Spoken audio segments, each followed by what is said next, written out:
মোহনবাগান সবাইকে স্বাগতম জানাই আমার চ্যানেল মোহনবাগান পাগলা বিক্রমে। খেলা চলছে মোহনবাগান মাঠে, মোহনবাগান ভার্সেস বিধাননগর মিউনিসিপাল কর্পোরেশনের বিরুদ্ধে। মোহনবাগান কিন্তু ফার্স্ট হাফে 2-0 গোলে এগিয়ে আছে। প্রথম গোল কিয়ানের, দ্বিতীয় গোলে কিয়ান গিরি নাসিরের। প্রথম গোল খেলার ওই তোমার 15 থেকে 20 মিনিটের মধ্যে, দ্বিতীয় গোল একদম খেলার 47 থেকে 48 মিনিটের মধ্যেই।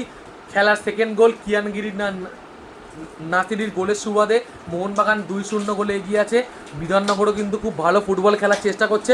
আমি বলেছিলাম আজকে যে করেই হোক না কেন মোহনবাগান জয় নিয়ে মাঠ ছাড়বে, কেন এর আগের দুখানা ম্যাচে কিন্তু পরপর 2 ম্যাচ হেরে আজকে মোহনবাগান খেলতে নেমেছিল। আজকে কিন্তু মোহনবাগানের জয়টা খুব দরকার ছিল, সেখানে মোহনবাগান 2-0 গোলে এগিয়ে আছে। চলো সেকেন্ড হাফের খেলা শুরু হোক। আমি অলরেডি লাইভও করছি, সবাই লাইভেও জয়েন করে নিও। তারপর খেলার পরও আপডেট শেয়ার করবো, তারপরে অনেক আপডেট শেয়ার করে তোমাদের সাথে, সবাই অবশ্যই লাইভটা জয়েন করে নিও। আপাতত মোহনবাগান মাঠ থেকে স্কোর লাইন কিয়ান গিলি নাসিরির করা জোড়া গোলের সুবাদে 2-0 গোলে এগিয়ে আছে মোহনবাগান। জয় মোহনবাগান।